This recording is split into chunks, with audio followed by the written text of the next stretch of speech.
And with that, we are live.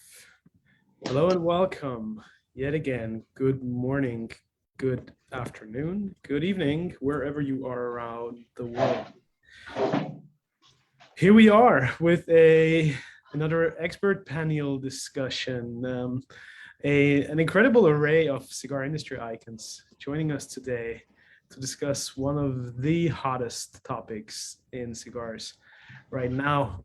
After Habanos S.A. announced that it was going to increase the prices of Cuban cigars worldwide as part of sort of a new global pricing strategy and standard, a whole discussion erupted amongst the cigar-loving community, and rightfully so, but not purely about the prices of Cuban cigars. But we want to discuss today the general rise of cigar prices globally. What's happening, the whys and hows, all the ins and outs, and some sneak peeks behind the curtains of the cigar industry with an array of gentlemen and hopefully many ladies watching us as well, that I not only tremendously respect. All of them have been part of the Light 'em Up family and community for the longest time. And so without further ado, I'm delighted and honored to welcome with me today, one and only George Brightman. Hello, George. Thanks for joining us today. My pleasure. Also with us is Javier Blanco, our ambassador from Spain and part of the Cigar Journal family, of course, and also part of our Light 'em Up family. Hello, Javier. Hello, Reinhard. Nice to be here again. Next up, let's go high up north. Carl from the Stogie Lads, here with us today, joining us from icy cold Sweden. Carl, thanks for joining us. Thank you for having us here. It's amazing, standing on the shoulder of some giants, as I see. But it's great to be here, and great to see you as always, Reinhard. Absolutely. Thank you, Carl, for joining us. I see Aaron Sigmund. Sig, lingering around Summer Lounge. Welcome back. It's been a few weeks. Good to see you, Sig. And as always, in pristine condition, looking fresh with a proper cigar in his hand. Dude, well, I figured we were going to talk a lot about Cohiba, so I lit up a vintage Siglo too. Yeah, thanks for having me. It's been a while. I thought I was kind of banned from the show last time. George said too many bad words and I got blamed. So fuck him. That's what I'm saying. No, that's not nice, but true, actually. So yes, thank you for having me back. I appreciate it. That's a fucking lie. That is not. Don't, and I'm going to wash your mouth out next time I see you. Poor Rhino. He's just like, what the fuck? All right, moving on. Well, at least, you know, we knew it's going to be a somewhat controversial show, but there we are, jumping right in the thick of it. And you got a couple of socialists, you got a couple of communists, George is somewhere between those two. You got me, who's definitely representing the other side. So you'll have controversy. What can I say? Well, it's fabulous to have different opinions here represented and a lot of things to talk about. Obviously, as always, you know, Light 'em Up, you know me well.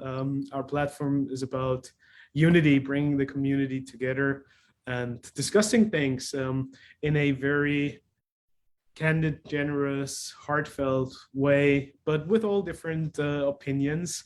And I also want to point out, this is not a discussion primarily or purely about Cuban cigars, because that's probably what certain people thought, especially in light of the news of the most current weeks. But we have seen cigar price rises all across the board with Cuban and non-Cuban cigars, all different origins, various companies. But before we go into all that, what would Light 'em Up be without the professor, Jose Blanco, here with us today? Whoop, whoop. Get your pontons out. Here is Jose. Thank you for joining us, brother.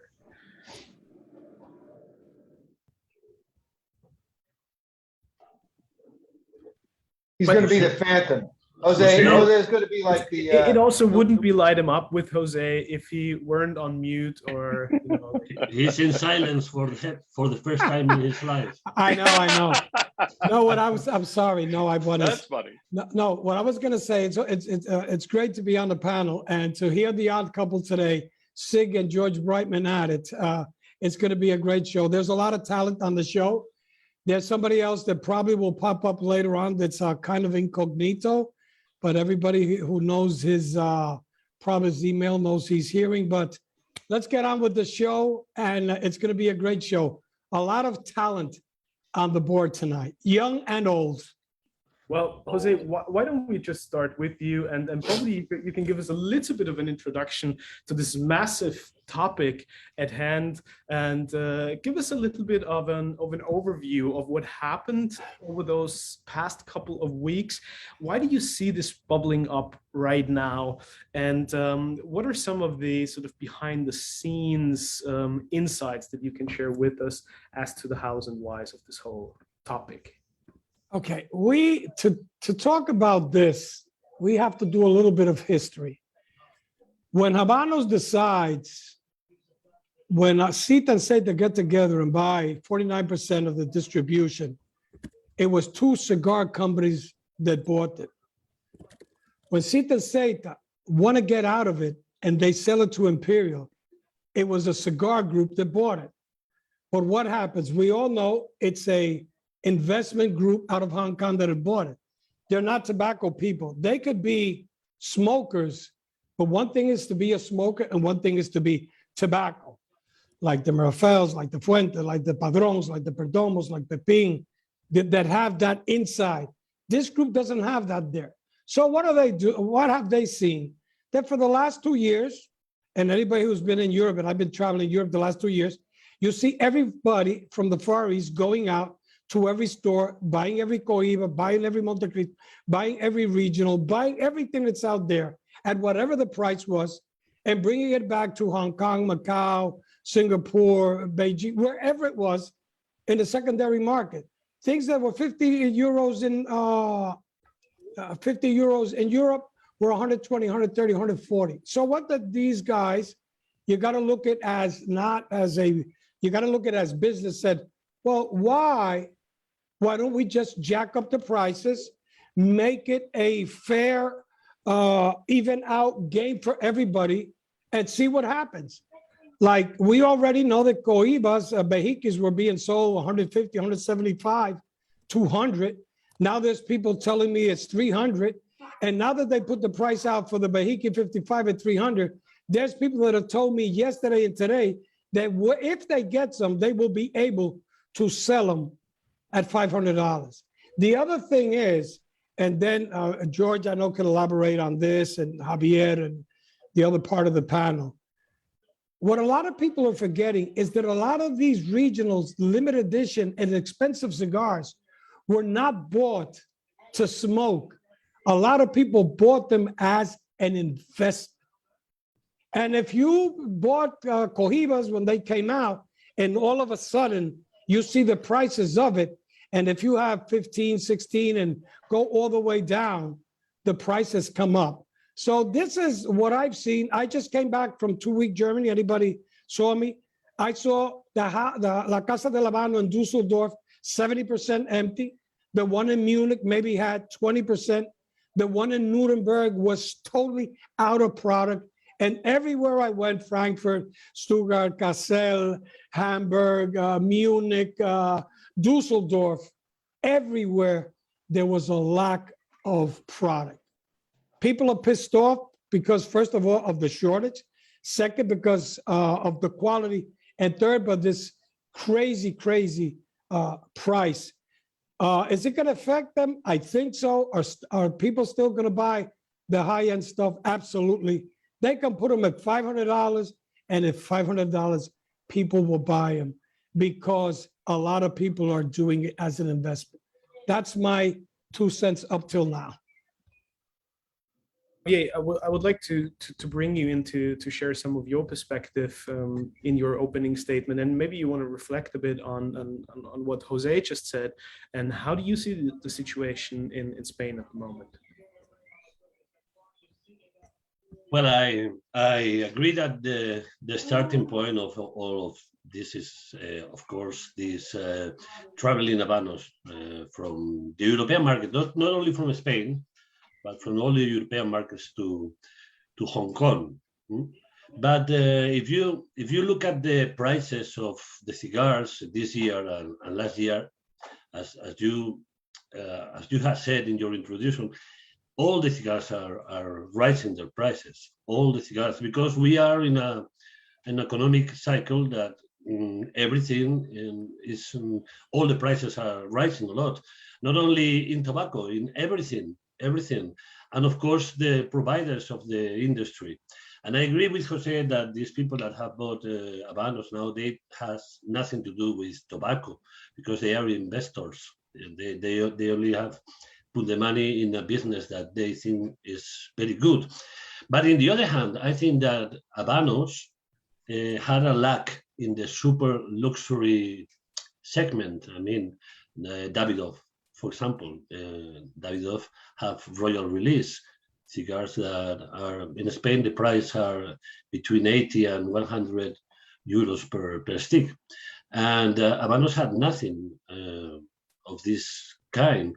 And they know that no matter the price, because there's a huge demand of Cohiba over all the brands. I think Cohiba is the most demanded worldwide. So we are in a free market, and I find it's logical that Habanos put this Cohiba and Trinidad too into this super luxury segment, because they know that there's a lot of people that can afford it and they are going to pay that money for the cigars. The situation now in Spain is the estancos, the retailers, they are empty. There's very little amount of Habanos, but all other brands are breaking the stock too, because and we think we talked about this, Jose, 1 month ago, about the difficulty of the forecasting of sales in the industry. That's the very point here, because you make the forecast for 2 or 3 years. You are trying to guess what are your sales going to be in 3 years. So you cannot produce more than that.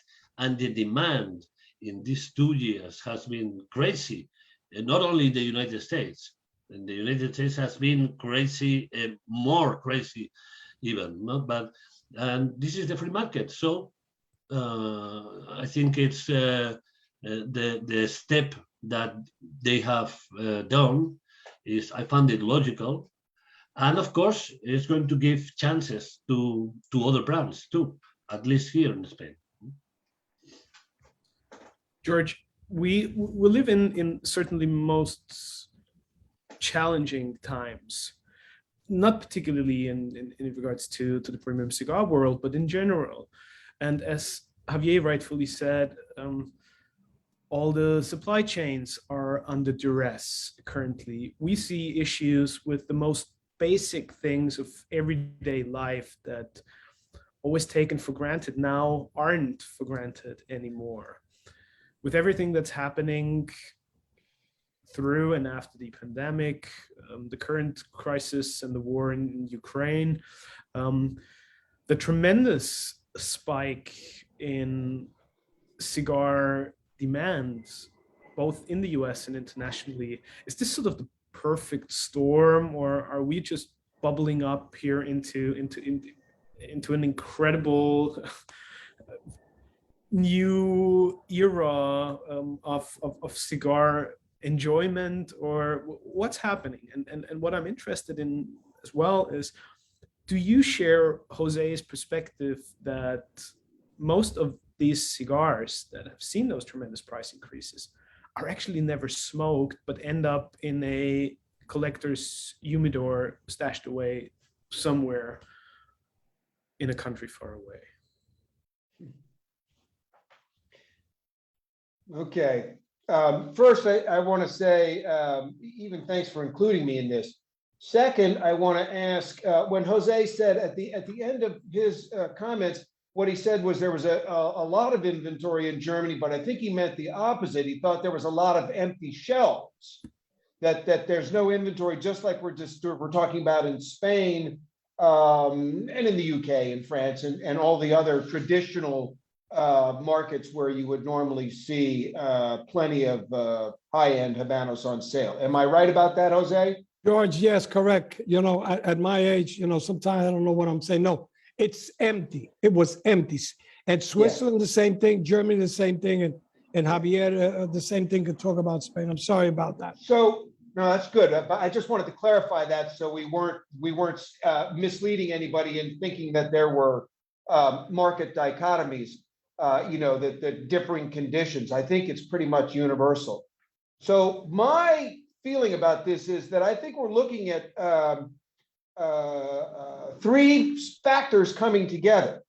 The first is the rise of wealthy people with stupid money and less sense. So, and that also leads to collecting and hoarding, because stupid people with money always need trophies. And by the way, God bless stupid people with money. You know, they keep the luxury business afloat. It's fantastic. There's nothing wrong with that, because occasionally they stumble across somebody with taste who guides them about where to spend that stupid money. But we have been in an era where there is more and more, you know, we all know about the wealth gap, so to speak. So there's more and more uber wealthy, and there's more and more tech people. And don't forget, crypto has created a whole bunch of people who have, you know, the equivalent of monopoly money.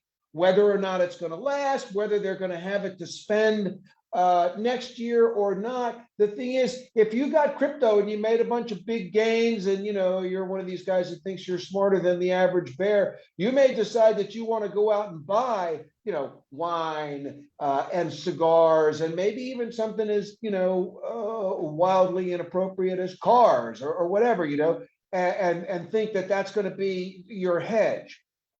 We've all listened to, you know, lifestyle coaches say, well, wine's been a better investment over the last 30 years than the New York Stock Exchange, and blah, blah, blah, blah, which is all great if you're smart enough to know that the real pleasure of having a wine cellar is going down into it and drinking.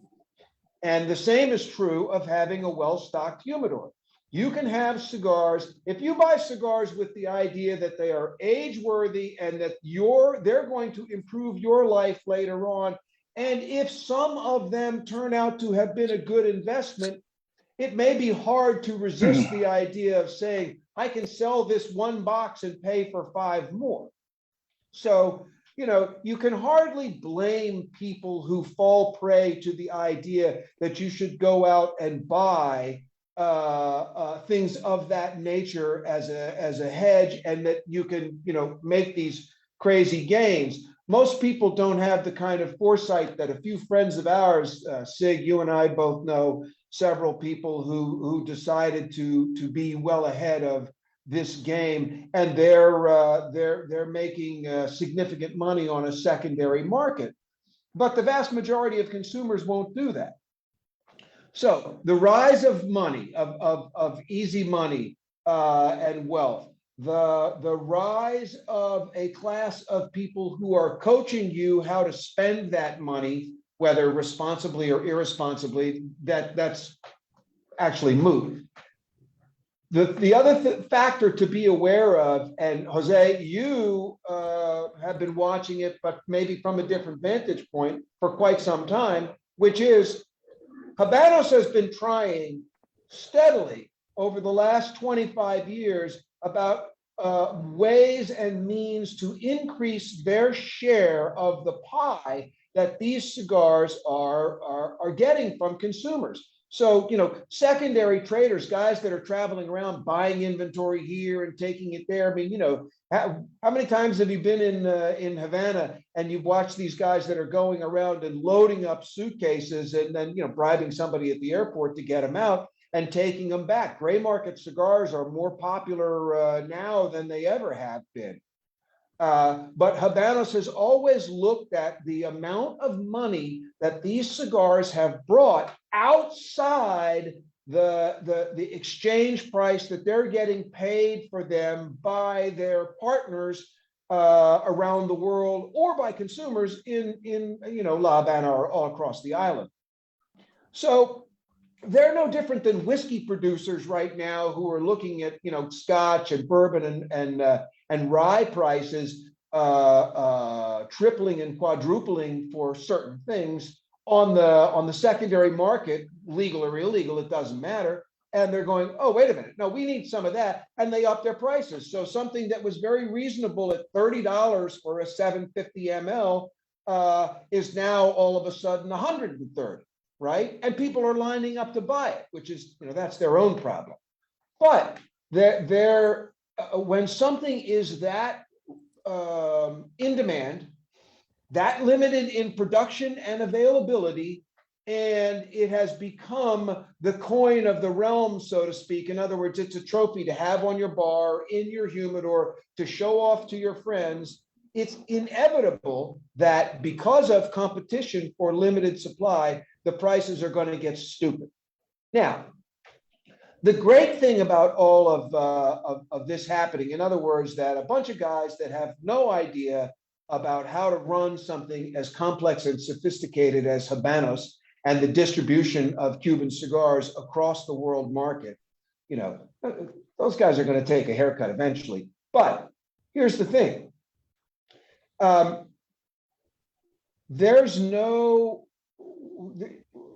The people that are talking about buying cigars for $150 and $200 and $300 right now and thinking that they're going to sell them for a gain in profit, man, they're like the last fools in the blockchain con job, right? In other words, they're the ones that are going to go, oh, I put my life savings in this and now I have nothing. Woe is me. Well, you didn't read the fucking fine print. If you're the last guy into the marketplace and buying, at ridiculously inflated prices, you have no one to blame but yourself for the results. Now, in the case of many other cigars, which people may be acquiring for purposes of turning at a later date after they had dramatically improved, you always have the comfort that you've got a humidor filled with great inventory. But for guys that are buying $300 Habanos cigars right now, I got news for you. You may end up very sorry with what's in your humidor based on issues about tobacco, the speed of fermentation, quality control, all these other. And I'm not talking about. I'm not being a typical American cigar consumer going, oh, Cubans are no good anymore. That's bullshit. We know that they do make some extraordinary cigars, but it's a smaller and smaller and smaller and smaller percentage. And there's an ever-growing number of uber wealthy people competing for them. So the likelihood that some schmuck is going to find a good box in a duty-free spot as he's traveling on vacation or something is a joke. Who does that benefit? Number one, counterfeiters and scam artists. Too bad about that, but it's a fact of life. Number two, who does it benefit? The greatest cigar manufacturers in the world right now, like the Fuentes and like the Padrones, even Plasencia. Let's talk about the Torrents in Mexico, who are making great cigars that nobody's recognizing. The Olivas. There are the tobacco men everywhere are going to be,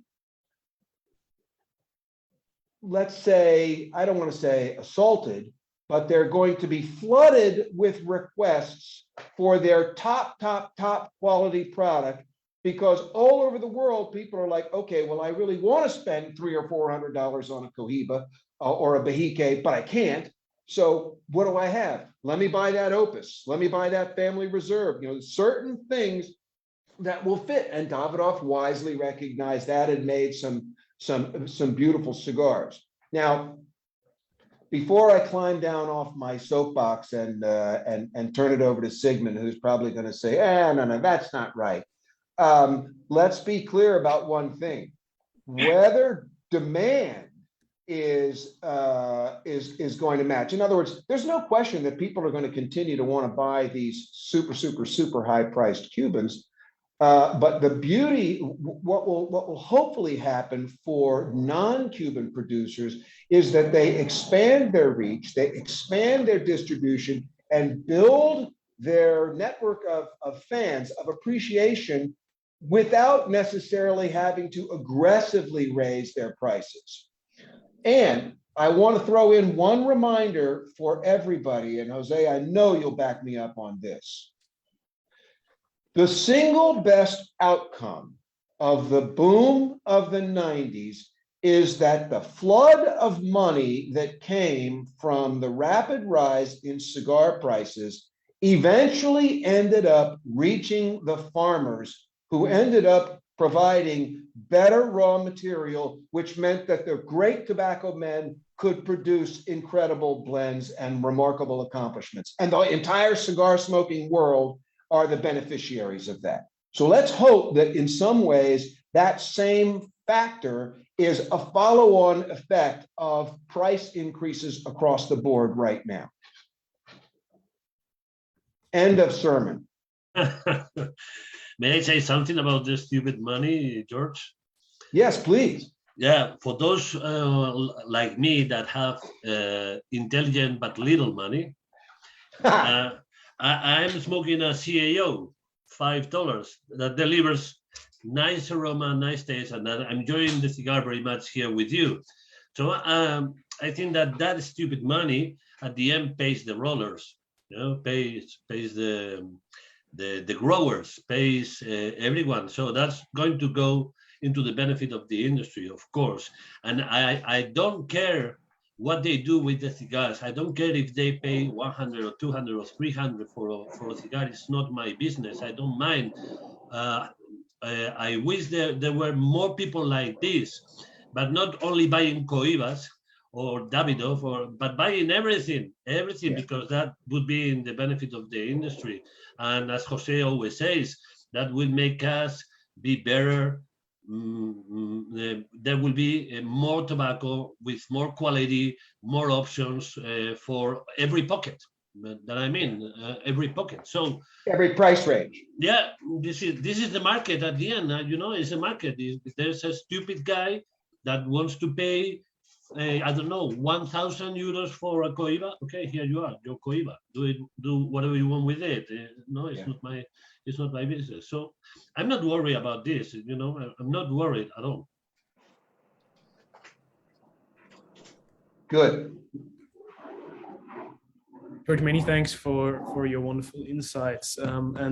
Just in the meantime, I'm absolutely overwhelmed and super happy that so many people are joining us today, whether it's here via Zoom at the lounge or watching on Facebook, all across the board, from cigar manufacturers, other media professionals, enthusiastic consumers.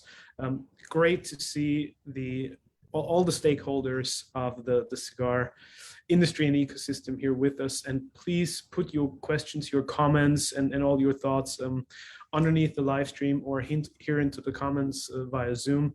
And we'd love to hear your perspectives and questions. Now, Aaron, competing points of view. Aaron, over to you. I'm sure you've got. Oh, thank you. Much to Jose's surprise and chagrin, I only disagree with about 25% of what George said, which is impressive, quite honestly. Yeah, low. That's a good odds. It's great odds. It's actually, I was nodding in agreement in regards to much of it, but not all of it. By the way, Jeremiah, I'm sorry to see you're so underdressed. It's always unfortunate. When we talk about luxury, here's a man who strolls into a Zoom meeting with a Stefano Ricci suit. What's that running these days? You want to take the temperature of people who spend on luxury. There's our man right there. Poster child. Take a screenshot right now. I apologize, Aaron. I'm underdressed because I'm sitting at the airport in the Dominican Republic, and it's about 95 degrees. So I decided not to put the tie on today. But if I had You known look hot, that you were going to, are hot. if I had known that you were speaking so eloquently, I would have put two ties on today. So I'm going to say there are two things I want to point out. One is, yes, it's true. I do a lot of stuff in and around cigars, but I also work within a lot of different luxury categories. So I'm going to speak about from a 50,000 foot view, as opposed to just specifically about cigars. But before I do that, there's a qualifier to all this. Many people commented before we started this Zoom and this Facebook, and hello to everybody, that cigars are no longer an affordable luxury. I think that's really very erroneous. All things considered, relatively speaking, when you look at the totality of the world of luxury, cigars are still the most affordable luxury.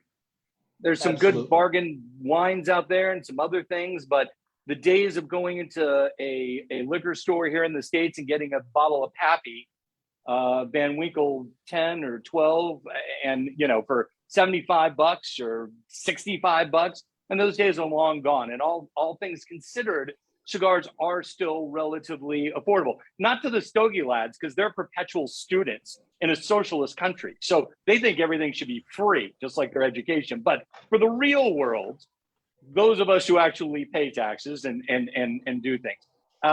But here's the thing, and this is really what it comes down to when it comes to the world of luxury. The new Habanos pricing strategy is absolutely unequivocally no different than what Hermes has done recently, Rolex has done over the last 5 years, Ferrari, Macallan Scotch, all these different categories within the sphere of luxury have done exactly the same type of pricing structure, especially Rolex. I sit on a board like this or a Zoom like this, and all the watch people are bitching and complaining about Rolex this and Rolex that. It's no different. It is a universal luxury industry strategy. And that's just c'est la vie. That's just really, truly the way it is. But there's also this notion that somehow this just all happens all at once. Now, going back to George and I. When George and I started at Davidoff, or I started at Davidoff and George was exiting in 1991, a special R in California, which has high taxes, not as high as England and some of the other places, but has high taxes, was $8.25. I actually looked it up today because I didn't know. Now it's $22.60. That's 3 times the price.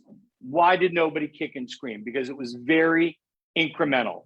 Every couple of years, they also didn't send out a press release saying, you're going to pay more, because obviously when you go to the store, you'll know it firsthand yourself. And to me, that's the interesting thing, is everybody's complaining, whether it's Rolex or Habanos or, for those of you who are buying Ferraris, it's the exact same thing, or certain scotches for sure. And George alluded to that. It is spot on. But the fact of the matter is, this is universal, but it's all in how you present it, right? So the fact that this cigar has gone up 3 times, but incrementally over this period, 30 years, so it's gone up basically a percentage every single year. And nobody said boo. Now, all of a sudden, it's like, oh my God, and it's true. Look, I've said a million different times, capitalists and communists make strange bedfellows. When you have the people in Cuba making the cigars now with Chinese partners who are essentially authoritarian communists, and then you're presenting a luxury good to the world, to connoisseurs and collectors, and as George has said many times, investors, you're going to have some conflicts, but it's not as conflicting as you really think if you look at the entire broad spectrum of luxury goods and all the different categories that fall within luxury goods. This is a very logical, natural progression, and it just kind of is a fait accompli. We can sit here and say it's unfair or it's wrong or it's this. It just is. And, there was an interesting interview not that long ago with the CEO of Rolex. People have complained they're not making enough watches and nobody can get the stainless steel models and on and on and on. And guess what? The CEO of Rolex gives no fucks about any of those complaints. And the head of Habanos also does not care about what we're about to say. It's just the reality of the world. Part of it, sure, is easy money, as George said it is, but I think it's just the natural progression of luxury goods as a general overarching category. And I just think that's just the way it is. It's just the reality of the marketplace that we're living in. And again, drilling down to where I originally started all this, which is if you really look at all things that fall within luxury, a lot easier to buy an Opus X or a Padron or even certain Cohibas than it is to buy a Chateau Margaux or any sort of Grand Cru or Premier Cru wine. And those are the next comparable things, and then you go up from there, whether it's watches or something like that. It is still incredibly affordable and achievable to be a real cigar connoisseur and taste all sorts of cigars and just pick and choose wisely. But there is a fundamental difference.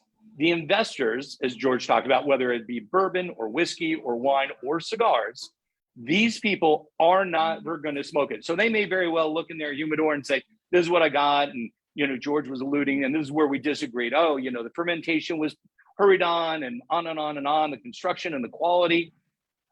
They won't care because they're never going to really touch, feel, smell, look, listen, and really enjoy the senses. They bought it as an investment and they're going to hold it for as long as they can. And then they're going to move on to whatever the next thing is. And that's just the luxury world right now. And you can say the same thing about an Hermes Birkin bag or a Kelly bag. It just doesn't matter. It can be a Goyard, something or another. It falls into all these different things. Look at what Porsche has done over the last decade when it comes, at one point in time, a 911, especially an old one, was relatively attainable. You could actually fix it in your garage and you could race it on the weekends.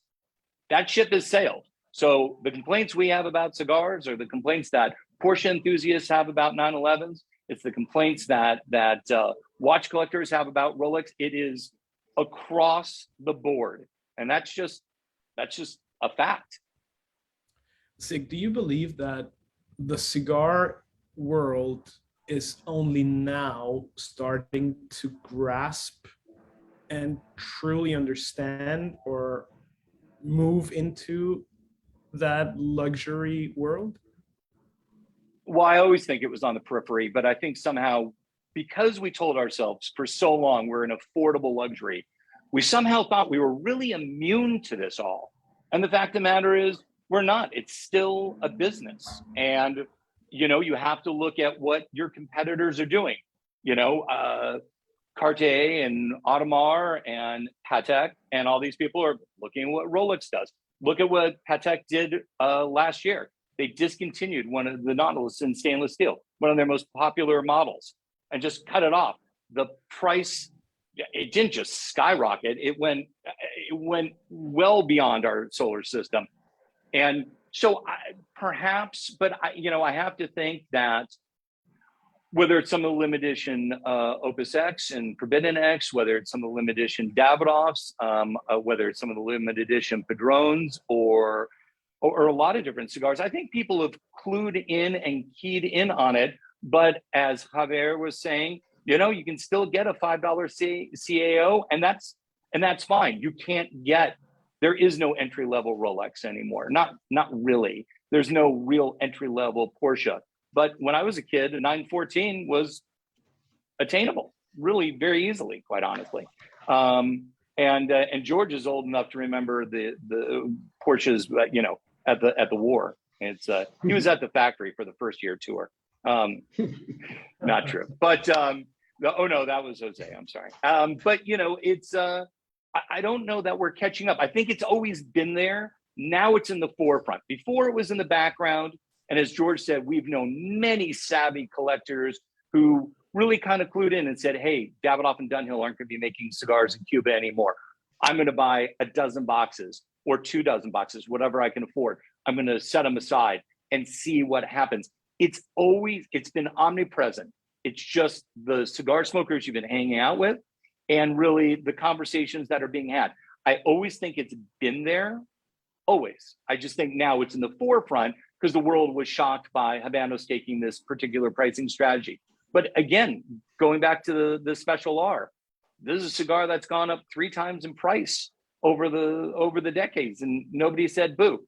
It's always been there. It just, now we're keying in on it. So consumers are cluing in on it. I think manufacturers have always kind of had one foot in the door of that. I hope Reinhard, can I add something to that? You can't stop them even if you say no, so let them. No, I'm asking permission from our host.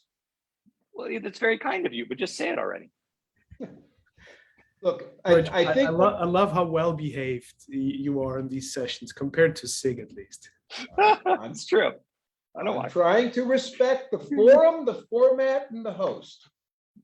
I think it's really, really important that we all also, sort of as a corollary to my idea of the rise of more wealthy people, but let's say that it cannot be understated. There is a much younger group of people across the planet who have a big pile of discretionary income, which is almost unprecedented in the history of the world. And at the same time, there is a rise in social media, much like what we're participating in right now, which serves as a way to inform and educate or mislead the people who have this money.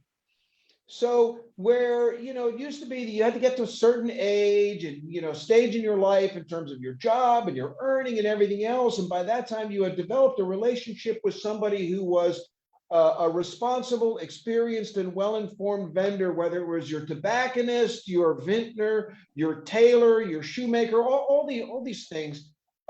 You then had, not only did you have enough money to indulge yourself, but you had the wisdom and the connections to know where to go. People are reaching that stage much faster now because of this extraordinary dissemination of information. And, there's a desire to absorb it at the same time. So God bless, that's all great. And also developing at the same time with that is a flow of goods across borders that is unprecedented. So people are they're buying cars in Europe and bringing them here. They're buying cars in Cuba and taking them wherever they want to show off in museums or their private collections. People buy, they travel to buy wines and spirits at the source, and it's no different, of course, for cigars. So I think it's important that we note that goods and services are traveling in a way that they never had before. You have a much younger, very well-heeled class of people who have at their disposal a tremendous amount of knowledge. So it only stands to reason that there is increased demand and almost a competitive circumstance for acquiring these things that are trophies. And therefore, as a result of that, as a factory like Patek Philippe with limited man hours, limited skill, limited number of the highly skilled workers who produce these things, they're going to say, no, I don't want this guy at his bench making our least expensive watch. I want him at his bench making our most expensive watch. So it's, these things, I alluded to this before about Habanos's desires long before non-tobacco men, long before investors came along and seized control of Habanos as outsiders. They were greedy. They were looking at the amount of money that was being earned off island and saying, we need more of that. And that was the real motivation. Getting a higher dollar was the motivation for creating all of the brands that have emerged from the 90s on, which also includes all the limited editions, all the edition regionals. This class of goods was specifically created to dig deeper into the wallet of their consumer base. Carl, I return the floor to our host. Carl, I'm very curious to hear your perspective on not only Sig's comments about your student life. We'll let that pass. But what does affordable luxury mean to you? I mean, affordable luxury, I'd say it's exactly what Aaron Sigmund talked about. I mean, I'm smoking a Dom Pepin Garcia Blue right now, and it's a cheap cigar, but it's super, super good. So it is true, right? I think a lot of people quickly jump to the conclusion that Cohiba is luxury, whereas the whole cigar, I mean, premium cigars as a whole is a luxury, right? But they're still very, very affordable. As you know, I'm a living proof of this. I mean, Sigmund likes to rip us, me and Ruben on the Stogie Lads, we're both perpetual students, but we can still afford cigars as much as we want to, I guess. So that's a really beautiful thing. But there are some other points I wanted to touch on with this, because there's been really good stuff being brought up here, right? I mean, first and foremost, Javier said something that's in theory very nice, and I believe to an extent, about the rollers and the farmers. You know, increased assets for Padron, for Fuente. I can trust that that's going to be reinvested. We already see that, Fuente is going into Nicaragua and stuff like that. I wish, though, that I had enough faith in Habanos to think that these prices are going to give the rollers a raise. I mean, the new Cohiba Limitada is $300 a stick. I don't know how much of a cut the El Laguito people there are getting of that cigar. So, you know, I guess I really wish more of that was reinvested into the production, because there's a lot of people working hard in Cuba to make these products for us. And I want to say I really agree with George. I mean, there's that thing about profiting on this consumable product, which at the end of the day, I mean, at least I hope every blender makes a cigar thinking there's going to be someone that smokes it and loves it. And there's a lot of people investing. I mean, we've been on Instagram approached by people with Chinese usernames that text us and say that they want to buy regionals from Sweden through us, so they can resell in Asia, and shot away that request every time, because I personally can't get myself to that level where I want to profit off someone that wants to smoke a cigar, because for me it goes against sort of my morals as to what I love about this product. So I mean, it's just a crazy situation where this is becoming this luxury product where you can invest in. But in some ways inevitable, right? I mean, Aaron Sigmund talked about this as well. Like, Cohibas have been the status symbol for so long. It feels almost crazy that it's taken this long for them to leave the segment of affordable at all for normal people. I mean, I said this on our podcast when this thing happened, that the Cohiba has now gone from a cigar that I'm actually ever thinking of smoking to something that's in another realm. It's the same thing as if I want to go and buy a new T-shirt. I'm not going to Balenciaga, even though I'm too rich of a student, as Sigmund says. I'm not buying my clothes there. And it's the same thing with Cohiba now. When I think I want to smoke a good Cuban cigar, it's not going to be viable. But another good point here, that because I see that you wanted to bring in the other part of cigars, which there's so much more than Cuba, right, Reinhard? I mean, you talked about that there's other segments, right? But when you scroll through Half Wheel, the early part of this year, they posted, it feels like a few times a week, X brand is increasing prices. And every time the reasoning behind it was inflation, right? Increased production costs. But the elephant in the room is that Cohiba or Habanos with Cohiba and Trinidad. I mean, they're not talking about inflation whatsoever. I mean, they're openly pinning the price of the Hong Kong market, right? So it's quite obvious that it's a completely different ballgame there. It's a completely different sort of price strategy, which it makes it a huge clear difference there. And another interesting thing with Habanos there, another great point Sig made, that it happened so suddenly, right? And that Manny said this, Jose Blanco's cousin, which is a really good point earlier before.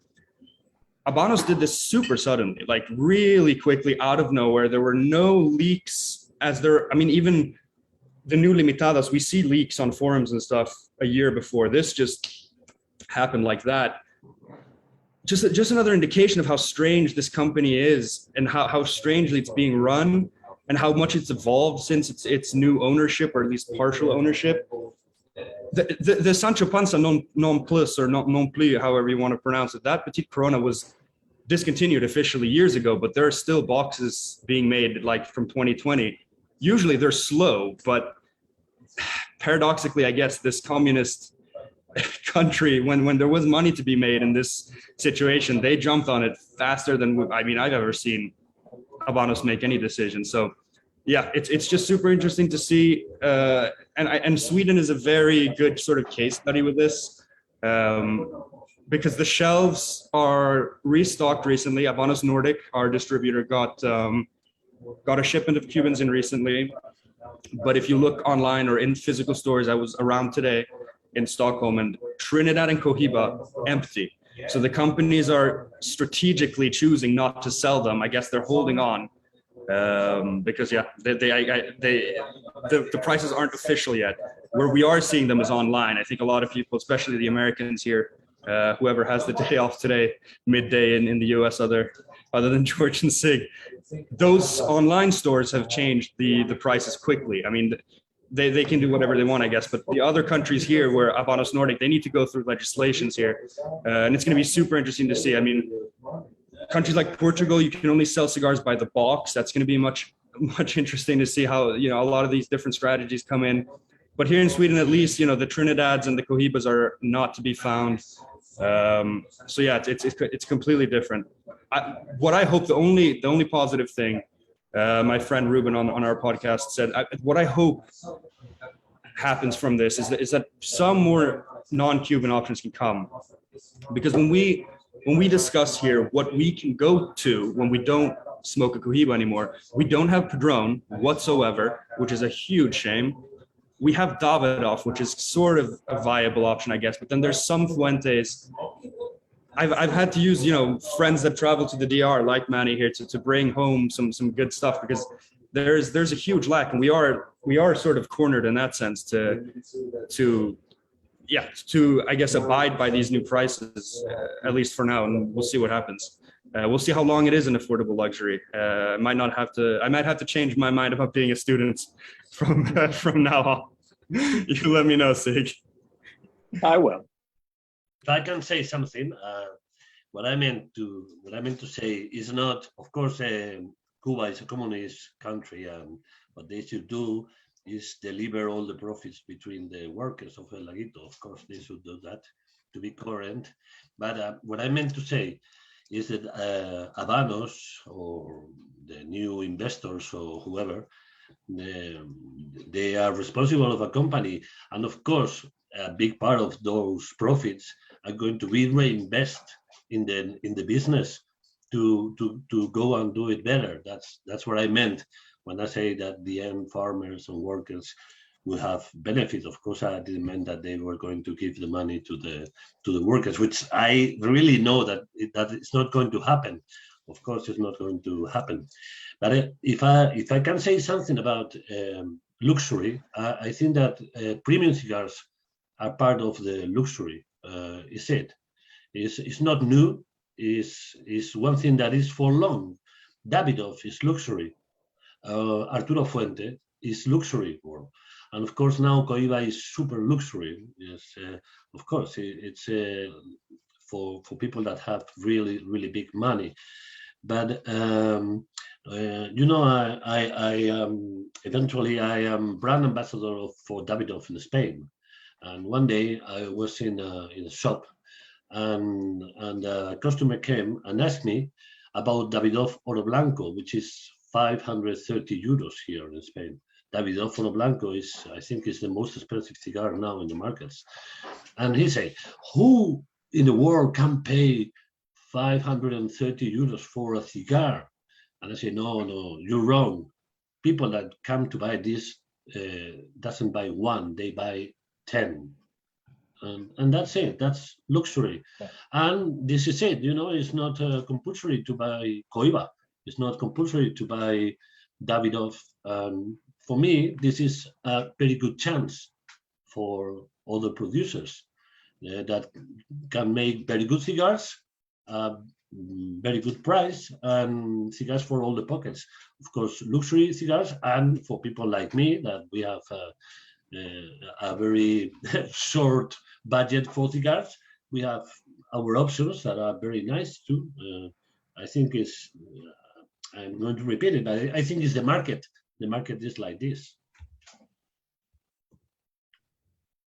I would like to welcome another gentleman to our panel, and I'm delighted and honored to have Jorge Tapies with us, who can, in particular, I'm sure, share some of his experiences and his perspective, having spent plenty of time in Hong Kong recently. Jorge, welcome. Thanks, Reinhard. And can you guys hear me okay? He aterrizado tarde el avión, Jorge. Sí. No has sabido dónde aparcar el avión. No tenía dónde parar el avión. Listen, sorry I'm a little late, but I think you guys are pretty much covering everything that we're seeing. I'm fortunate enough to be, or I guess unfortunate to be in Hong Kong and kind of saw this happen, for the last month or so before the news came out. I think Jose Blanco had it sort of from the get-go, right? I think Habanos, the decision for the shareholder, whom I know, was a no-brainer, right? I mean, they needed to find a way to close the price arbitrage that distributors all over the world were benefiting for the last several years. So, from a financial standpoint, doing that was a no-brainer, period. Now, from the point of view of the distributors, I think obviously we all know that PCC is going to be the one that's going to greatly benefit from the new change. Exactly. I worry about the smaller. I'm in Panama at the moment, and I worry about distributors in Panama, Costa Rica, the Caribbean, that they did 90% of the business locally. 90% of the business was basically a re-export to Asia, and a marginal 10% was to supply the local market. So I think that's going to be very interesting to see what happens with those distributors over the next year or two. From the point of view of the retail for the consumer, I think, whoever was used to buying cigars in Hong Kong or London, I don't think it makes a big difference. For the average smoker in Spain or Latin America, I think this is a big wake-up call. But again, like I believe Sigmund was saying, this is just the reality of the luxury market. And if you see from like Goyard or Rolex, you can look at their corporate website and you see the prices there, right? The price is going to be the same, save any FX differences or taxes. You can publish the price, and that's what you pay for a Goyard bag in Argentina or in Hong Kong. It doesn't matter. It's the same price. So I think clearly this is where they're going. But and then one comment that somebody, I think Javier, made about whether there's going to be an infusion of capital as far as improving. I do not think so, and I have sources, part of the shareholder. I don't think there's any interest or appetite from the side of the shareholder to throw money at Cuba Tobacco to try to improve any of their processes so I think, the prices are where they are. I think that the big killer here is going to be inventory, right? And their ability to produce to supply the worldwide demand. I think we're still going to see now 90% of it all going to Asia via Hong Kong, especially China. And Reinhard, you saw the auction prices, what we're seeing now, it's insane, right? Just an auction 2 weeks ago in Hong Kong. And yes, granted, a lot of them are vintage cigars, but they're prices that 99% of the world will never be able to touch. And when you have collectors, I think Blanco said the same thing. It's an investment for them, right? For them buying 300-400 boxes, it's just another, term investment, and that's the way they see it. So, we're going to be competing against those buyers. So, especially for those big premium brands, it's going to be extremely hard to find them. And I think that's the end of it. Jose, I would like to pose a question that Øystein, our dear friend in Norway, brought up via the Facebook chat, and I wanted to forward this question to you. He was curious whether the price increases are all down to world events like the pandemic, the war, shortages, or more cigar and agriculture specific. And are some just increasing their prices because the competition does so and they can get away with it? What's your perspective? Yeah. I'm going to answer that, but I want to follow up a little bit on what Jorge said. When I brought up about these people that have been buying cigars, as many of you remember, I took a year off and I did a lot of consulting in Hong Kong, Thailand, Beijing, Shanghai, Hong Kong. And during all those years, I met a lot of people. And I know for a fact that a lot of people that were buying cigars were just putting them. And I'm glad that you brought up the auction, because I think it was Heiko, or I don't know if it was Gino, somebody sent me the list. And I was looking at the ridiculous prices of that. So there were people that bought boxes of cigars for, let's say, 250, 300 euros, that all of a sudden sold those boxes of cigar at the auction 10 times the original price. Even some of them went up to 15, 20 times.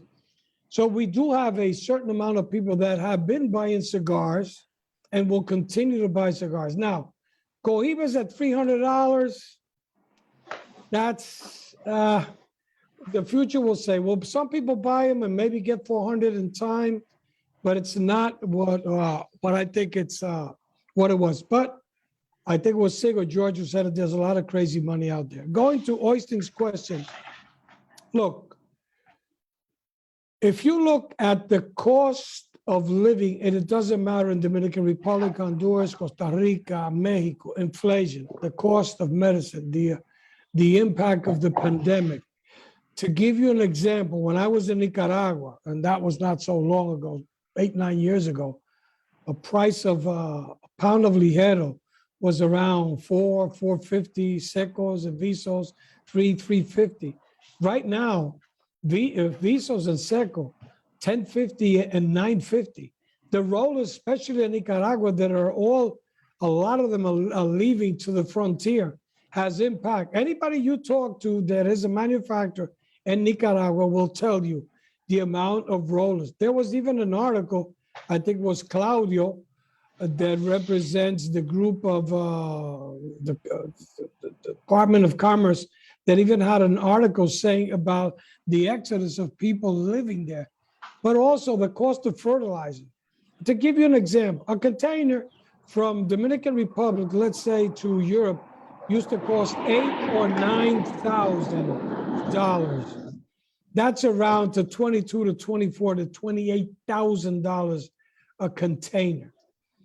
The cost of wood, the cost of every single thing that you need to make cigars with has gone through the roof. Now, are there some companies, and I'm not going to talk about the Habanos things, because my opinion is that they did this as an investment group, not as a company that has tobacco, essential oils in their veins. Yes, some companies went up 5%, 10%, 15%. Some companies in Europe went up 30, 40, 50, 60%. But at the end of the day, I think all the price increases are justified.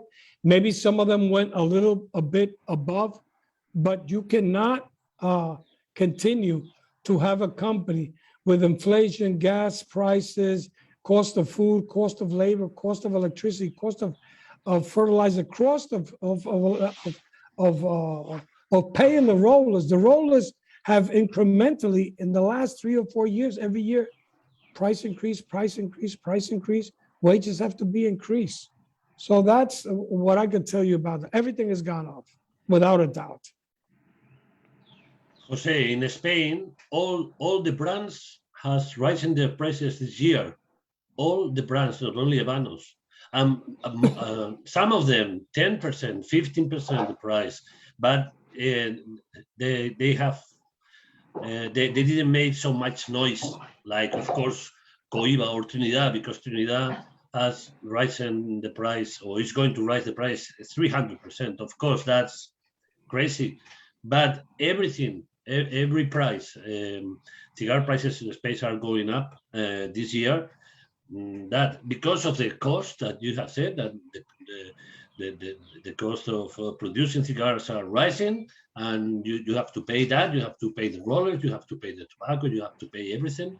logistics has been the price of logistics has gone up a lot, and all those increments at the end goes to the consumer, of course, because it's logical. It's how it works.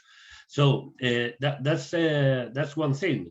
So I mean, this is a part of the crisis of the pandemic, or a part of the demand, because as we talked the other day, you remember that when you make a forecast for for producing cigars, you are thinking on the market for the next 3 years. You are not thinking of the immediate market. You have to make a forecast in a long term, of course, because you have to grow the tobacco, you have to process the tobacco, you have to do everything, and it's normally for good cigars at least 2 years. So you have to guess what is going to happen in 3 or 4 years. And I think that nobody in the industry have made a good forecast for what is happening in this 2020 and 2021, that the demand of the cigars has grown so much. I think that in the United States, they are close to 500 million sticks in 2021. That's, you have to produce those cigars. And unfortunately, or I don't know, romantically saying, cigar production is not just putting the machine on, press the button and start producing. No, you need the process. So I think this is happening because it's logical. It is the cost, it is the demand, and prices are going up, and that's it. George, speaking about the large numbers that we have seen over the last couple of years, and those tremendous importation numbers, in particular into the United States, we often discussed whether that's sustainable, what the future will hold. But one thing to stress there is also that primarily we're looking at importation numbers, so cigars that go from the manufacturing countries into the US, but that does not automatically translate into sales. So what happens if we see a gap there, or if suddenly some of the retailers realize, look, we're tremendously overstocked here, and we're just not seeing the same demand meeting what we have available? What's the outcome there? What are we looking at? I'm going to let George. George has a good opinion about that. I want to hear what George has to say, because I got my 2 cents on that, which I've studied this. I mean, George is much older than me, but I'll let George go ahead. Listen, one thing to say is we have a little bit of past history. When your numbers explode and quality doesn't keep up, a drop in consumer response is inevitable.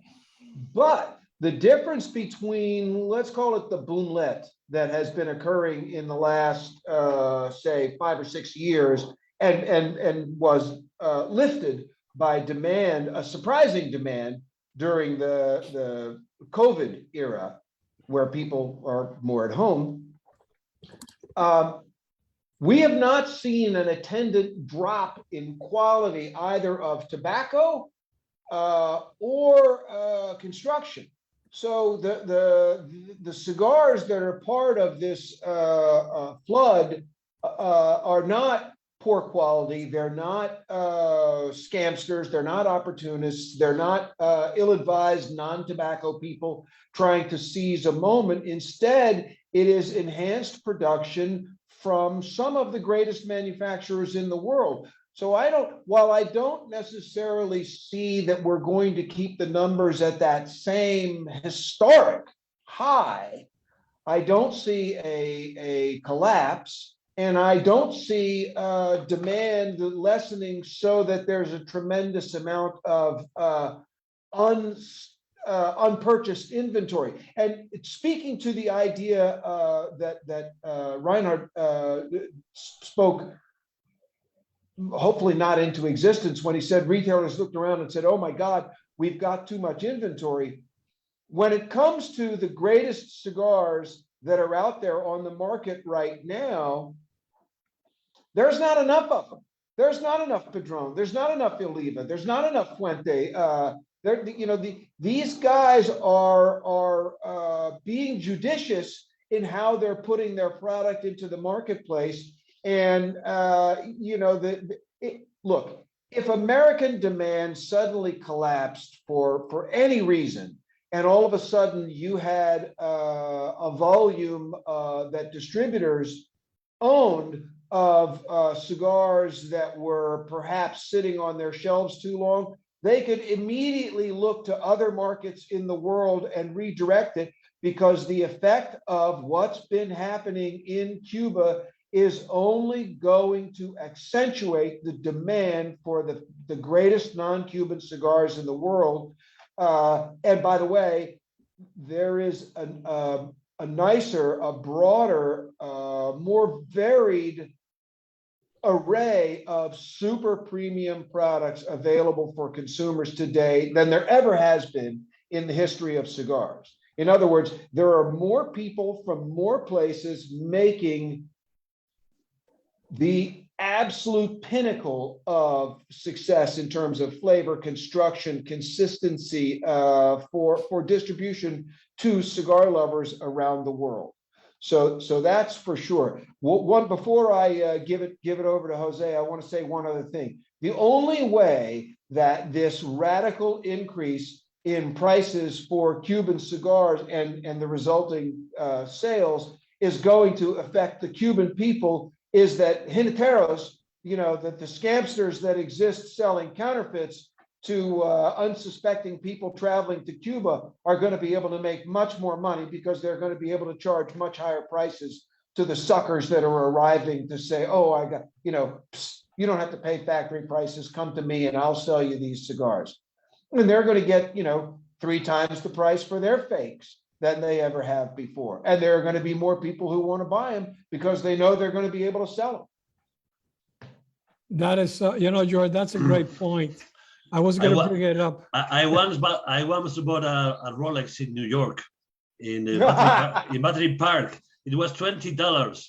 And the guy said, I said, guy, this is authentic. He said, yeah, authentic Rolex.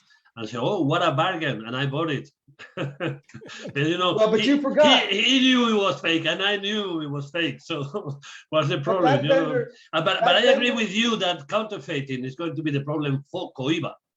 For Cohiba, it's going to be a problem. Yeah. But that money will be distributed across the island. In other words, that there actually will be some benefit. That money will go. But I will say this: you probably ignored the little sign that the watch vendor in Central Park had that said it came with a New York warranty, 30 feet or 30 seconds, whichever comes first.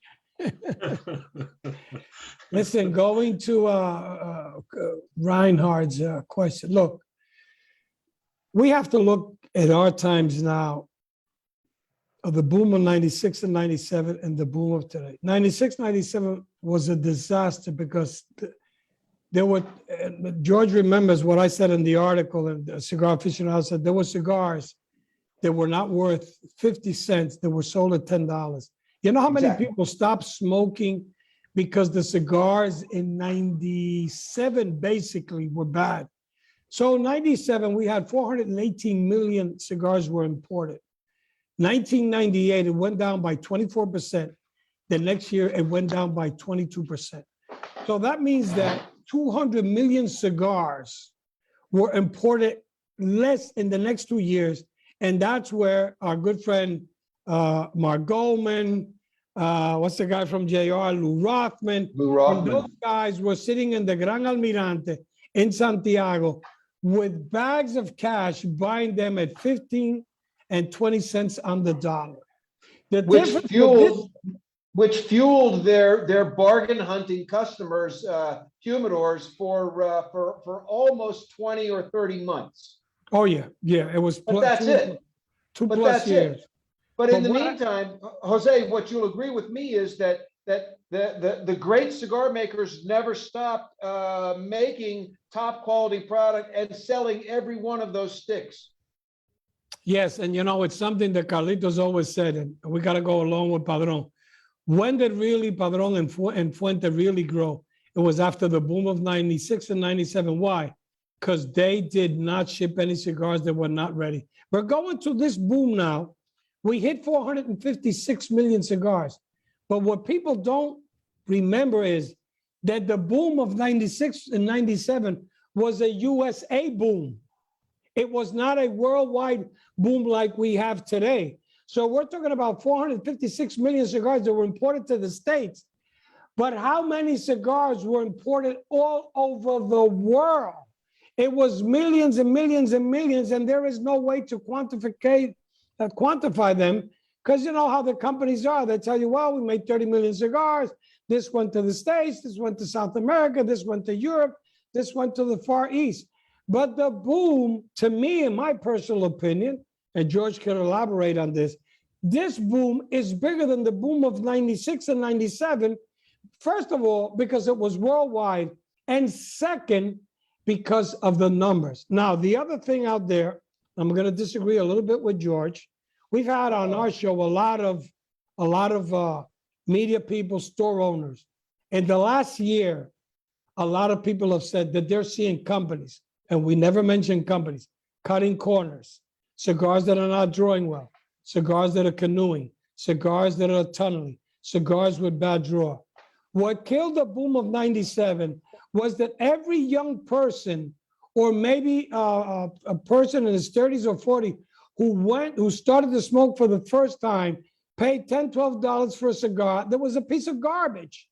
So now, thank God, 20 was pretty good, 21, I think, till about mid-year was pretty good, but already we're seeing companies cutting corners. The only thing that could bring down the industry again is if everybody starts to cut corners and people start to complain about cigars.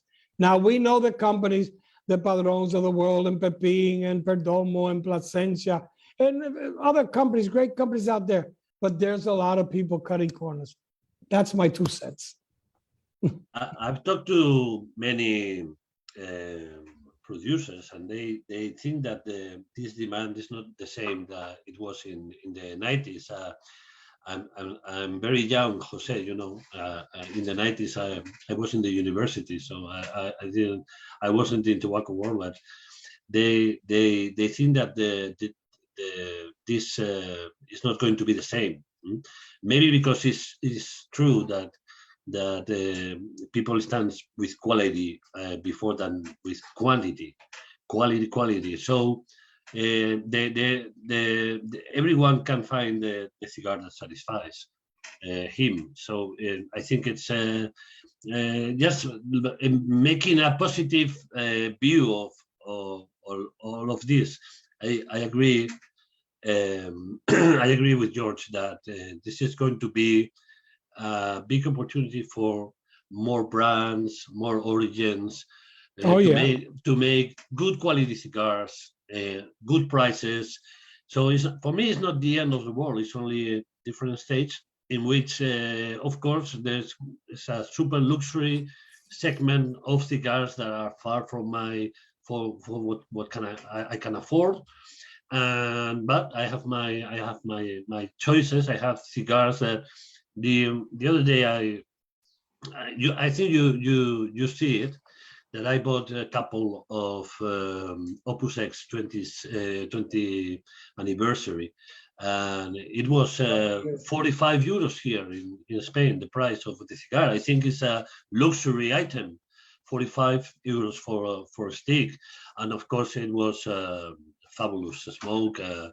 I love it, but it's I think it's expensive too. I found it expensive, at least for me.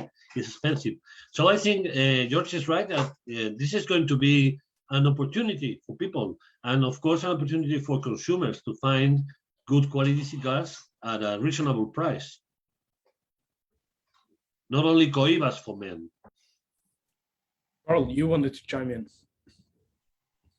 Yeah, no, I just wanted to maybe extend just to the people that are much wiser than us here, but Jose made an excellent point from an era way before my time, but I mean, obviously that makes a lot of sense, right? If the prices keep going up and the quality doesn't increase, in fact, gets worse, right? I mean, obviously that's going to crash at some point.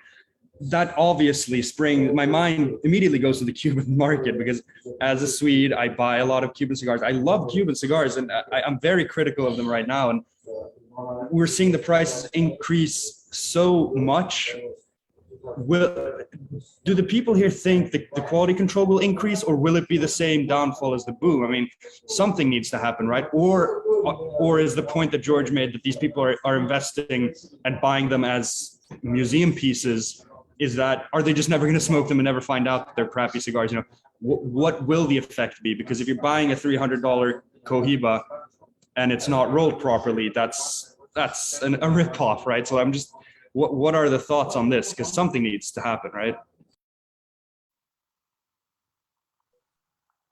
Well, I can tell you that it is highly unlikely that quality control in Cuba is going to increase. If anything, the pressure is, so I'll revisit, and this is something that I'm sure Jorge and Jose have been watching for years and years and years. Every February around the time of the festival, Cuba makes all these rosy projections about how great the harvest was, how good things are going, and how production is going to be up, and everything is great, because they've been told, by the way, you have to produce X. We need this much money out of your sector, and you better have this growth. And then come November, December is the woe is me. Well, there was this storm or this happened, and all the bullshit excuses get trotted out for why they didn't meet their goals and why they didn't export what they were supposed to, and why there were issues. No one's going to come along and go, oh, we need to leave more cigars on the benches in Cuba. We need to keep them here longer. We need to protect our position as the jewel of the luxury cigar world. Instead, they're going to say, crank these babies out, slap those bands on them, put them in these goddamn boxes, and get them on boats. They got to get out of here as fast as possible, because we need that. We need those pesos, right? So that's all there is to it. And these other, the outside investors are certainly not going to go, whoa, let's slow everything down. Let's tighten up quality control. No, they're going to say, anything you can do to get us more of these.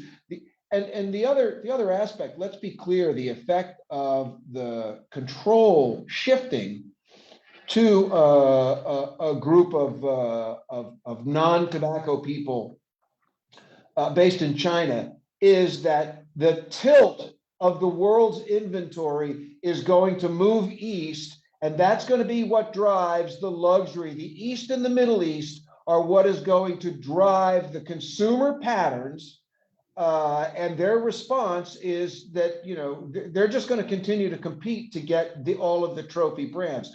So there isn't going to be any relief in that front, right? In other words, the power is going to go in that direction, and it's going to significantly diminish all of the traditional strongholds of distribution for great Habanos. You're going to see less and less inventory. They're going to care less and less about what you want to buy, or any complaints or criticisms you might have about quality control or reliability of the stream. And it's going to mean that all of those distributors and retailers are going to have to do something which 25 years ago would have been unthinkable. They're going to have to embrace non-Cuban production and catch up with the rest of the world about what really defines a great cigar in today's marketplace. Because, like it or not, you know, luxury standards and people's reputation aside, the fact is greatness is defined by consistency, originality.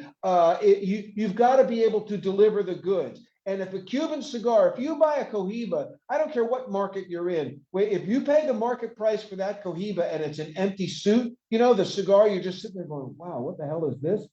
Then the next thing you're going to do is say, what else is there?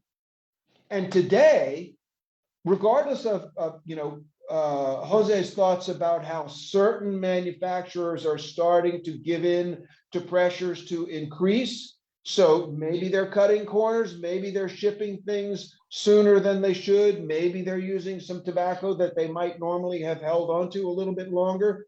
But for the most part, the great people who are going to answer the call and benefit from this stupid strategy on the part of Habanos partners is going to be the classic legacy great brands of cigar makers and the families of tobacco men that provide the raw material. Those people are all going to benefit. They're going to see their reputations skyrocket and grow, and people are going to have to confront the fact that paying $50 for an Opus X is a hell of a lot better than paying $250 for a Cohiba.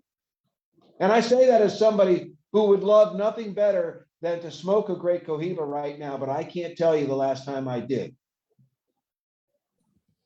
100% agreed. I mean, like you said, I mean, the new Edición Limitada 2021 Cohiba is a $300 cigar, and what Habanos promises is 2-year aged tobacco. I mean, if you talk about the industry standard, that's a joke, right? For that price point, that's not serious. Davidoff Blanco has tobacco 25 years old in a bale. 25 years old in a bale. Yeah. That's and Javier, and just to add to that, I mean, remember that the shareholder has absolutely nothing to do with Tabacuba, right? I mean, Tabacuba is still, Habanos is just a marketing and distribution company, so they sell whatever they get from Tabacuba, and the next fight you're going to see is that Tabacuba may be asking Habanos and the shareholder for, you know, north of $100 million to do what they think they need to do to improve, you know, production and all the things they need to do on the agri and the pre-industrial processing. And that's whether the shareholder is going to have the appetite to shell another 100 to 150 million bucks to the Cuban government. That remains to be seen. You know, that is a very good point, because, you know, people, yeah, you know, a lot of people hear Habanos, but people forget Cuba Tobacco, because, you know, the distributors of Habano, they have 49%, but at the end of the day, it's the Cubans who decide what's going to be shipped. Right. And we all know that there's a great market there. In the factories. What's going to be made in the factories and lined up in the warehouses ready for export? Exactly. And George, I know you used to go to, I know you haven't been in Cuba for years, but I know you used to go there a lot. I know you still have contacts there. And I still have, not going to get into details why, but there's a lot of things going down there. There's even rumors of a parallel gray market, that a lot of stuff that was, you know, a lot of people went to jail, remember? And a lot of people here know some people that we knew went to jail, totally unjustified, because of some corruption that was going on. And somebody had to be blamed when the English came in, when they sold out the deal to Imperial. But that's old history. But at the end of the day, the problems that Cuba have with boxes, with fertilizer, with the amount of people that had, let's say, 50 manzanas, and all of a sudden they said to the government, no, we're only doing 40 manzanas. Why? Because we need bananas, we need rice, we need corn, we need beans, we need this. Because the situation in Cuba is not only how hard it went through COVID, it's a problem. They're importing sugar. They have to import coffee from Vietnam. When they put together the exchange peso, that it was 24 to 1, Last week, I had a friend who went. It's 120 to 1. That divisa is not going to their central bank. Why? Because a lot of things in Cuba now is being dollarized, and that's what's happening. So forget it. The rollers ain't going to get shit. The Cuban people ain't going to get shit. The Hong Kong group are going to get more money. And I would not be surprised that in Cuba Tobacco, seeing the prices that the distribution side wants for these cigars, they're going to say, you know what? We want a piece of the pie too. So we will see in time what will happen. Yep. Piggybacking on all that, Jorge, I have a brief question regarding to your perspective, what this is going to mean on the international floor. Because on the one hand, you know, in the US, manufacturers are having a hard time to keep up with the demand purely in the US. And for a long time, some of the legacy brands haven't even shipped products into Europe and some of the international markets. Yet at the same time, Europe and some of the established Eastern Hemisphere areas have substantially dried up in terms of Cuban supply. How do you see this unfold on the midterm perspective as to, you know, what are people gonna base their purchasing decisions on, and what will they yearn for? You're talking about New World brands, yeah? Well, both, you know, because it's sort of a two-way communication and a two-way situation and problem here, where it's a supply and demand for both Cubans and Cubans. I mean, I can speak for Hong Kong, which, you know, 5 years ago, you know, you were hard pressed to find any New World brands in Hong Kong, right? And that's changing very, very quickly. I mean, brands like you know, Fuente and Oliva, and I mean, I'm smoking Steve Saka cigars in Hong Kong now. I mean, and there's Joya de Nicaragua has done a great job in entering the Asian market. So yeah, if they have the capacity to do it, and I've spoken with Cesar from Padron many times, is that, you know, they can't at the moment, but if they did, you would see, I think you would see a huge demand, especially in Asia, for New World cigars, right? But I think it's not an issue of demand. At that point, it's going to be an issue of supply. Are any of these companies willing to send 30, 40% of their production to Asia when they're already, you know, back order in the US? But yeah, I think Asia and in Hong Kong, I can tell you that the New World cigars are exploding. And even PCC is looking at selling a lot more New World cigars because they see the writing on the wall. So it's happening whether we want it or not. The question is whether New World producers will be able to satisfy that demand going forward. I don't know.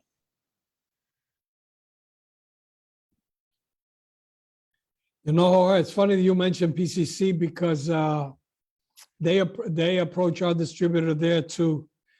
Because look, the reality is the world has changed. If we go to wine, if you didn't drink French wine, you were not drinking wine.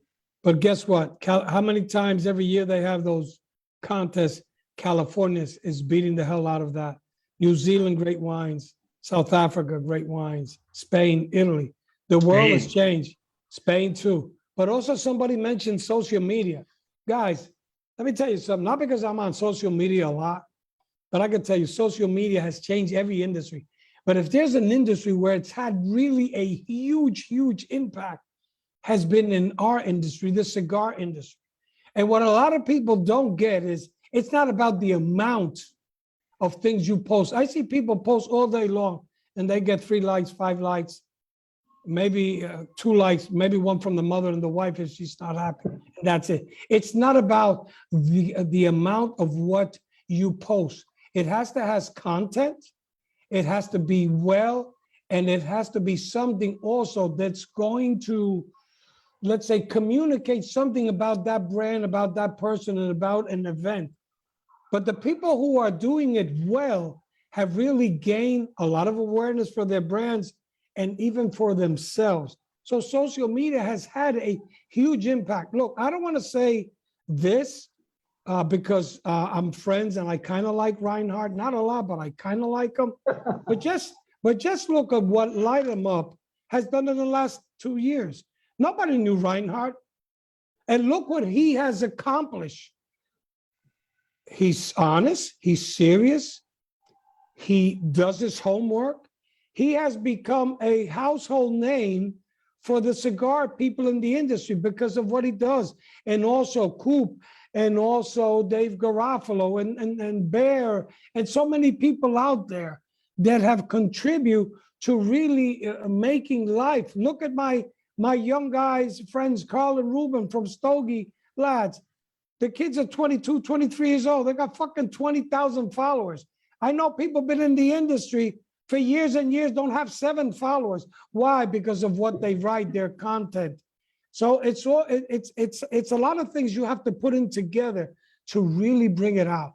But in my opinion, social media has had a huge, huge impact in brands and also in the personalities of a lot of people. My 2 cents. Yeah, and Reinhard, let me just, if I could add, I mean, and this is maybe a question for Jose as well. Do you foresee, I mean, and this could be something that could change the picture as far as New World cigars. Do you see, outside of maybe Opus X, any other New World cigar brands or manufacturers that could turn into an investment vehicle like we've seen with Cuban cigars, where, you know, buying a certain cigar it's an investment for the next 10, 20 years. And I know that Opus has done some of that, and there's a little bit of a secondary market where they go for much more if they're 10, 20-year-old Opus X, right? So are there any other brands that could develop into that, where those brands could turn into a pure investment vehicle like we've seen with Habanos in Asia? What do you think? I'm going to take the fifth on that one. I'm going to leave George Brightman to answer that one. Oh, thanks, Jose. Jumping into the hot seat. In any case, if the guys that have bought Habanos, this investor group, has bought the company thinking in a short-term profit, they didn't do a good job, because cigars, tobacco is not about short-term. It's always about long-term, and of course there will be profit, but not in the short term. So maybe it's true that they are not people from tobacco. It's true they are from out of the industry. They are only investors. They could buy.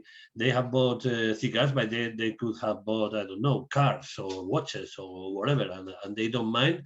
But I think that they should have any information about what they're buying, because it was not a little money. It was quite a lot of money to invest. They should have some information about what they were buying. But of course, if they are waiting for a short-term profit, they are wrong. This is not how it works. I think I've seen in my career in tobacco, that is for not so long than Jose, but for more than 20 years working in tobacco as journalist. I've seen a lot of brands, new brands appearing, like very expensive, very luxury, and crash because you should have more than a very big price to have a brand awareness. I think some balance between the price and quality, and what is very important, and I agree with Jose with this, now with social media, the opinion of people, you can see the opinion very close, and that is very important in the decision of purchasing one cigar or another. What you have seen in the social media, what has Carl said, or what has anyone said with a lot of followers and people with prestige in the social media talking about cigars.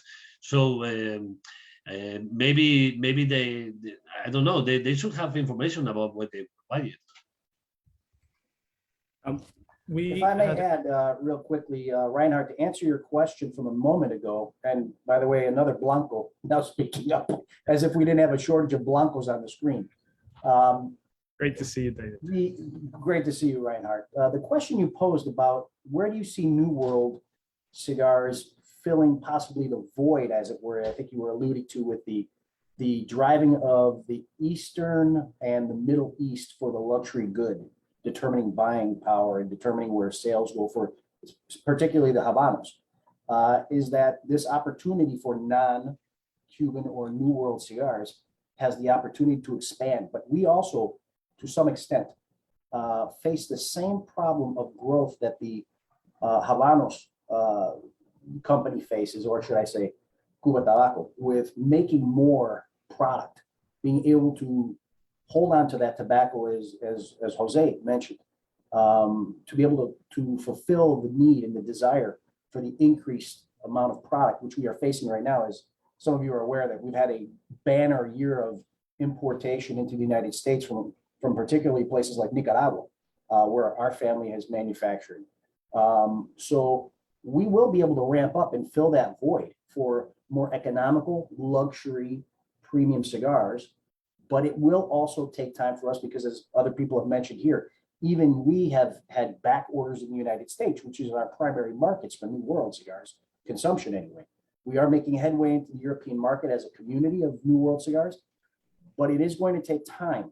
So there is going to be a struggle, I think, for non-Cuban or New World cigars, as well as the Cuban product, and then be available into those European markets. Because I agree that I think that the Far East and the Middle East will suck a lot of that availability of tobacco out of the Habanos in particular. I don't think there's any doubt or anybody here would disagree with that. But I think we'll be okay. We'll be better positioned as New World cigar brands and companies and families to be able to fill that void. It's just going to take time, especially with the demand we have here in the States at the moment. So just wanted to add that.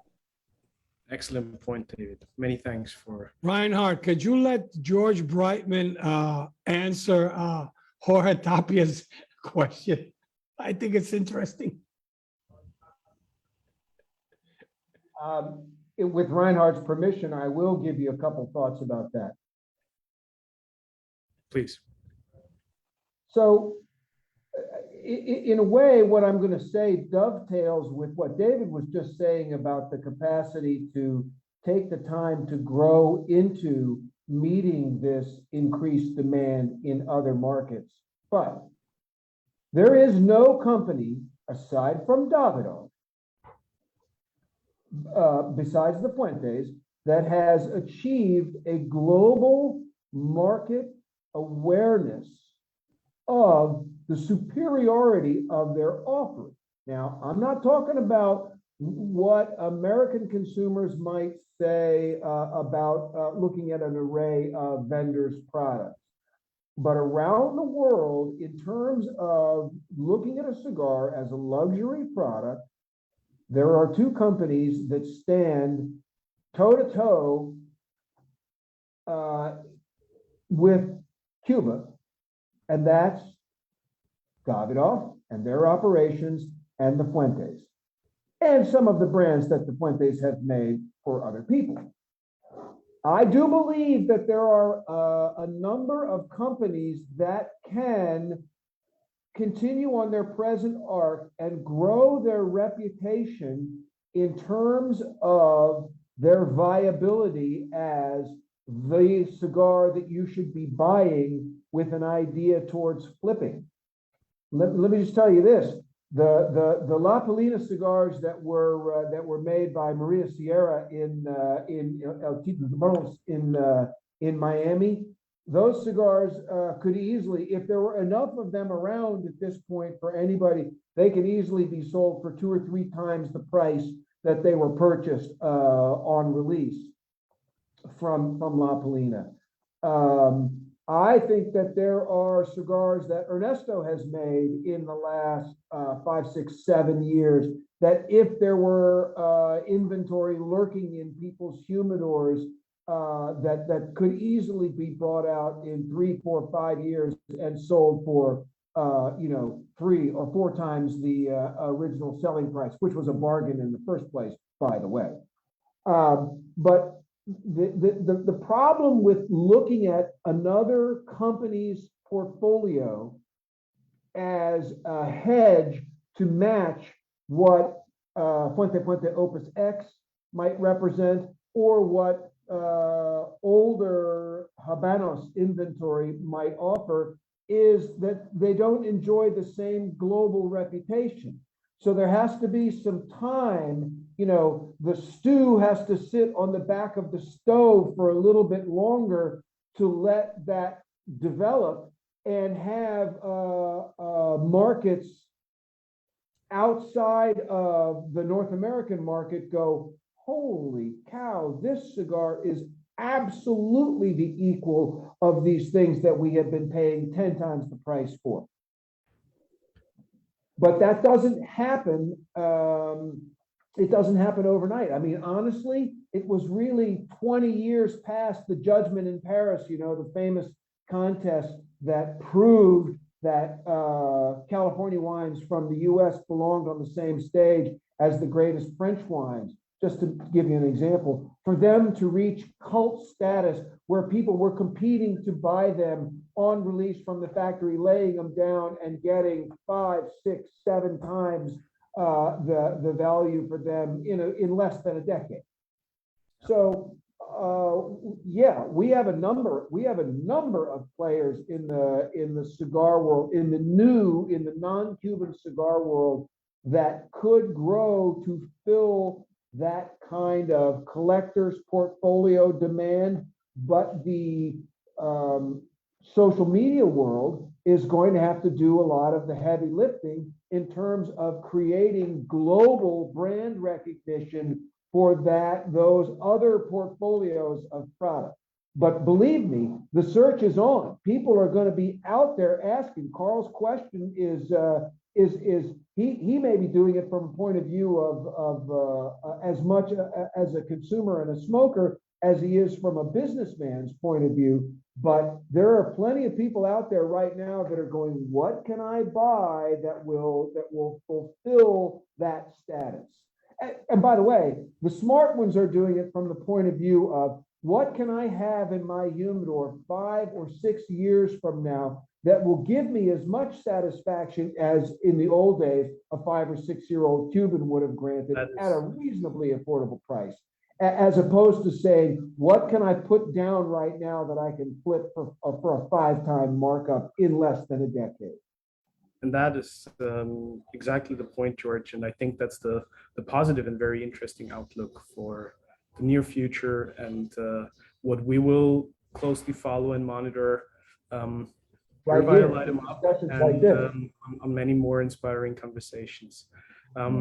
We will wrap things up for today, and I want to thank all of you for such an insightful and inspired discussion and conversation. I want to particularly thank all the participants and the people here on the panel: George Brightman, Javier, Jorge Tapies, Jose Blanco, Carl from Stogilets, Sig, who had to leave us already, but what a wonderful discussion and conversation it has been.